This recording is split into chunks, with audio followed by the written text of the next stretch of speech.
तो ये जो पोएम्स आपको करने हैं, 8 में से मैंने सेग्रीगेट कर दिया है कि ये 4 पोएम अगर आप करते हैं डेफ़िनेटली आप आंसर्स कर पाएँगे। But you never know, exams में कुछ भी क्वेश्चन पूछा जाता है तो आपका जो सिलेबस है ओवरऑल एक लुक आप उनका देख लेंगे। बट मोस्ट इम्पोर्टेंटली अगर ये 4 क्वेश्चंस 4 पोएम करते हैं, उनकी आपको क्या-क्या पढ़ना है। तो पोएम्स में जो है आपको जनरली आपको करना होता है क्रिटिकली एप्रिसिएशन किसी पोएम का। और फिर क्वेश्चन क्या आता है next, what is the theme of the poem. उसके बाद क्वेश्चन आता है उसका स्ट्रक्चर क्या है पोएम का। तो स्ट्रक्चर में क्या लिखेंगे बेटा आप लिखेंगे राइम स्कीम क्या है उस पोएम का, पोएम के डिक्शन कैसे है, पोएम जैसे कि अगर आप देखिए लोटस पोएम है तो लोटस जो है वो एक क्या है, सोनेट है। तो स्ट्रक्चर में सबसे पहले हम वहाँ ही उठाएंगे कि ये स्ट्रक्चर जो पोएम का है वो एक सोनेट है। अगर नाइट ऑफ द स्कॉर्पियन का देखिए तो नाइट ऑफ द स्कॉर्पियन कोई सोनेट नहीं है, एक लॉन्ग पोएम है, तो उसका फिर डिफरेंट हो जाएगा। The harp of India, to India my native land, ये भी दोनों सोनेट है। तो आप वहाँ पे कह सकते हैं कि स्ट्रक्चर सबसे पहले फर्स्ट लाइन ही आपका हुआ कि the poem the harp of India is an sonnet, is a sonnet. और ये जो सोनेट है इसके बारे में फिर आगे डिटेल में देंगे। तो एक पोएम के लिए जो लिखना होता है, जो इंपॉर्टेंट क्वेश्चन है वो होता है क्रिटिकल एप्रिसिएशन। उसके बाद उसका theme, what is the theme of the poem, फिर उसका स्ट्रक्चर। ये तीनों ही क्वेश्चंस आपसे एज अ शॉर्ट आंसर्स में भी पूछे जा सकते हैं, एज अ लॉन्ग आंसर्स भी पूछे जा सकते हैं, राइट। बट आपको यहाँ पर ध्यान देना है कि अगर आपसे क्वेश्चन पूछा जा रहा है शॉर्ट आंसर का, तो आप एक अंदाजे से आप एटलीस्ट जो आंसर हैं आपके, अब यहाँ पर एक मिथ है जो मैं उसको ब्रेक करना चाहूँगी कि आप ऐसे बहुत लॉन्ग आंसर्स करेंगे तो आपको अच्छे मार्क्स मिलेंगे। नो, मार्क्स जो है आपके कंटेंट में मिलता है। तो आपका जो कंटेंट आप जो लिख रहे हैं उसमें अगर आपने पॉइंट वाइज लिखा है और उसको फिर आपने एलेबोरेट किया है तो you will score very good marks. तो आपको ये नहीं देखना है कि आपको कितने पेजेस आपने फिल किए, नो, पेजेस फिल करना इज़ नॉट द टारगेट। हमें यहाँ सीखना है कि हम अपने कंटेंट कैसे वहाँ पर दे रहे हैं, ठीक है। तो कंटेंट जो आप क्रिएट करेंगे उसमें वर्ड लिमिट्स पे बहुत ध्यान देंगे, और ये प्रैक्टिस करने के लिए आपको रोज़ लिखना चाहिए। तो इसका मंत्र बस बहुत सिंपल है, रीड, राइट एंड रीड। तो रीड क्या करना है आपको, जो इंपॉर्टेंट क्वेश्चंस हैं उसके आंसर्स पहले आप रीड करिए, फिर उसको राइट करिए, लिखिए। लिखना बहुत ज़रूरी है, आप लिखेंगे तो आपका जो राइटिंग स्पीड है वो इंक्रीज़ होगा। जैसे फॉर एग्जांपल मैं आपको बता रही हूँ कि मैंने जब अपने नेट की तैयारी शुरू की थी, यूजीसी नेट की, that time it was descriptive question answers आते थे। 2011 की मैं बात करूँ, दिसंबर 2011। उसके बाद से पैटर्न चेंज हुआ है 2012 जून से, और तब से जो यूजीसी नेट का जो क्वेश्चन है वो ऑब्जेक्टिव पैटर्न में आता है। तो जब मैंने शुरुआत की थी तो एक पेज को लिखने में मुझे अमूमन 10 से 12 मिनट का समय लगता था, लेकिन फिर मैंने जब प्रैक्टिस की, कंसिस्टेंट मैंने प्रैक्टिस की, तो ये जो मेरा समय है वो 5 मिनट्स पर पेज पर हो गया था with good handwriting. But इसके लिए students you have to be very consistent, आपको बहुत प्रैक्टिस करनी पड़ेगी, तब जाके आपका ये स्पीड इंक्रीज होगा। इट इज़ नॉट पॉसिबल कि विद इन वीक ये हो जाए, इतना आपका जो हाफ स्पीड है वो हो जाए। इसके लिए आपका डेडिकेशन मैटर करता है। अगर आप अपनी राइटिंग स्पीड को बढ़ाते हैं, आप अपनी राइटिंग एबिलिटी को बढ़ाते हैं, then you have to train yourself. आपको उसको कुछ नहीं करना है, नथिंग फैंसी। आपको बस अपने उठाना है अपना कंटेंट, जो आपका टेक्स्ट हो सकता है, और उसके बाद आप उससे पढ़िए और देख करके लिखिए। फर्स्ट टाइम तो आप देख के भी लिख सकते हैं, बट रिमेंबर अगर आप देख के लिख रहे हैं तो उसमें समय ज़्यादा लगता है, और आपको याद होगा तो आपको का जो लिखने का समय है वो कम होगा, ठीक है। तो पोएम के लिए आपको क्या करना है स्टूडेंट्स, क्रिटिकल एप्रिसिएशन, उसका थीम, उसका स्ट्रक्चर। अब हम आते हैं next part of the syllabus जो है हमारा नॉवल। नॉवल में हमको novel and drama, bachelor of arts novel में आता है, और है वदना by Girish Karnad is a drama जो आपको पढ़ना है।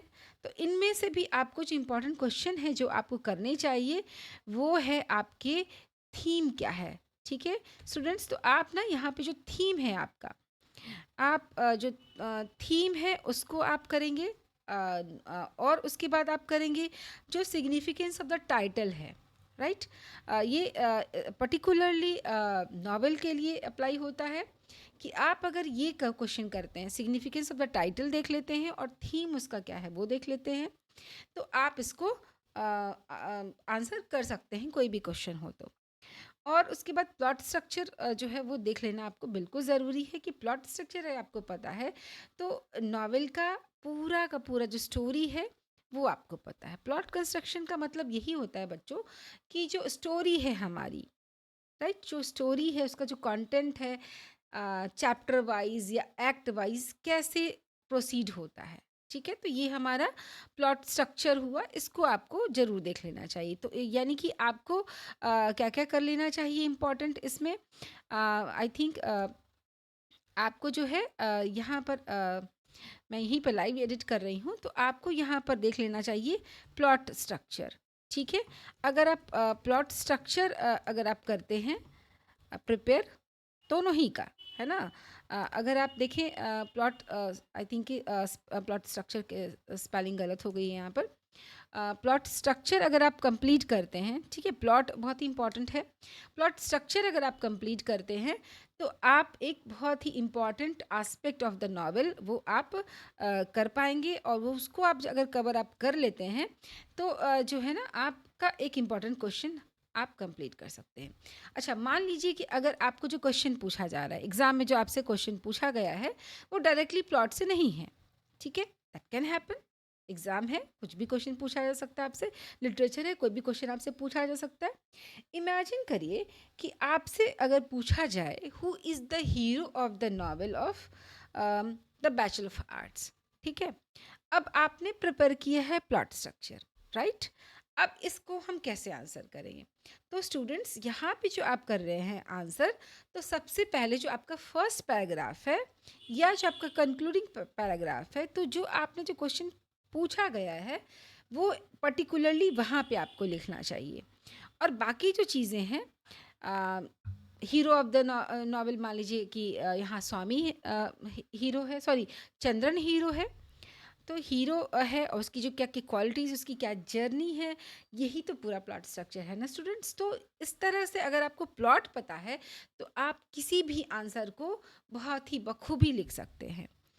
ठीक है, सेम अप्लाई होता है हमारे ड्रामा है वदना पर। है वदना पे मेरा एक वीडियो है, आप उसको देख सकते हैं, उसमें मैंने शॉर्ट में है वदन के बारे में वहाँ पे डिटेल में दिया है। ठीक है, नेक्स्ट हम लोग का जो आपको जो पढ़ना है दैट इज़ एस्से।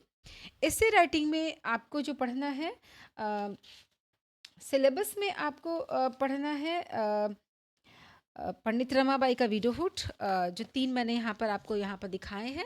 इसके अलावा भी आपको पढ़ने हैं 2 और नॉवेल, 2 और sorry essay, B R Ambedkar का द एनिहिलेशन ऑफ कास्ट, ठीक है, जिसको मैंने साइड रखा है यहाँ पर, और द स्पिरिट ऑफ फ्रीडम। ये लास्ट ईयर क्वेश्चन इससे पूछा जा चुका है, तो मोस्ट प्रोबेबली ये क्वेश्चंस इन चैप्टर से नहीं आएंगे, लेकिन बी प्रिपेयर्ड, आपको वो सारा देख लेना चाहिए। तो यू नो कि एग्ज़ाम्स में कुछ भी क्वेश्चंस पूछे जा सकते हैं, you have to be prepared for every part of the syllabus. ठीक है, नेक्स्ट जो है हमारा है फोक टेल्स। तो जैसा आपको पता है पीसी राय चौधरी का जो फोक टेल्स ऑफ बिहार है, जो बहुत ही इंटेलिजेंट चॉइस है इस सीबीसीएस पैटर्न का, कि आप अपने बिहार के जो फोक टेल्स हैं उनको जानें। इनको पढ़ना तो बहुत ही ज़रूरी है, they are very interesting stories. लेकिन अब सवाल यही उठता है कि you have 78 stories with you. अब आप एक एक स्टोरी को पढ़ नहीं सकते इतना कम समय में। अब मैं अभी की बात करूँ कि अभी से एग्ज़ाम का ये जो 15-20 दिन है, तो ऐसा आप आराम से कर सकते हैं कि फोक टेल्स पर एक जनरलाइज क्वेश्चन प्रिपेयर करें। What is folk tales, right, folk tales क्या होता है, किसे कहते हैं फोक टेल्स। ठीक है, इस पे अगर आप क्वेश्चन अगर प्रिपेयर करते हैं तो आप डेफिनेटली एक भी आपका जो क्वेश्चन है वो नहीं छूटेगा। और प्लस जो हमारा पैटर्न है एग्ज़ाम का, जिसमें हमें 10 ऑब्जेक्टिव करने हैं, राइट, 4 हमें शॉर्ट आंसर्स करने हैं और 3 हमें लॉन्ग आंसर्स करने हैं। तो अगर आप ऐसे प्रिपेयर करते हैं, बाकी और जो आपके पार्ट्स हैं उनको अगर आप प्रिपेयर करते हैं, तो आप जो है फोक टेल्स की डिटेल में गए बिना भी सारे आंसर्स कर पाएंगे। बट रिमेंबर, ऑब्जेक्टिव के लिए आपको सारे जो आपका सिलेबस है उसको कवर करना बहुत ज़रूरी, कि ऑब्जेक्टिव में आपके पास ऑप्शंस नहीं होते। 10 क्वेश्चंस आर आस्क्ड और ऑल क्वेश्चंस आर मैंडेटरी।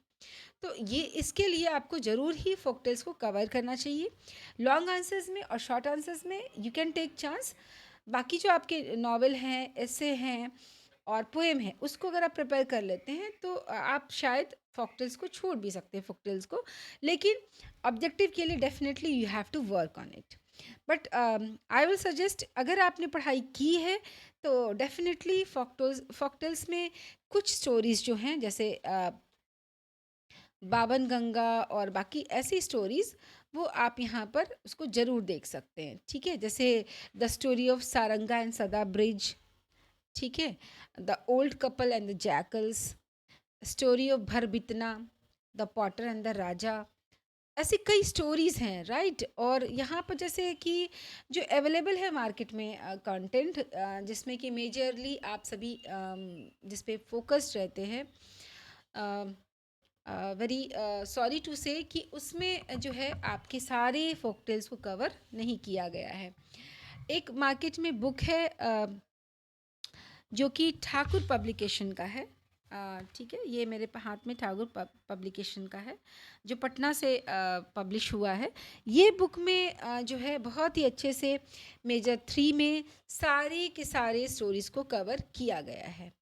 ठीक है, तो स्टूडेंट्स, अगर आप अच्छी तैयारी करना चाहते हैं, मेक श्योर कि आप सारे स्टोरीज, सारे नावल का एक जो है ना कैप्सूल जो है, आप ज़रूर एक वीडियो देख लें। यूट्यूब पे अवेलेबल है बहुत सारे वीडियोस, यूट्यूब पे अवेलेबल है बहुत सारे पीडीएफ्स। तो मेक श्योर कि आप उसको ज़रूर देखें। आपको कंटेंट क्या है ये ज़रूर पता होना चाहिए। Work on your hand writing and work on your content.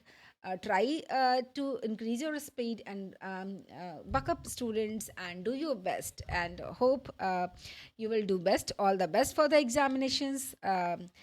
I'm signing off from Arpana Insights. If you liked the video, please do comment, share, like and subscribe. Thank you for watching. Have a nice day.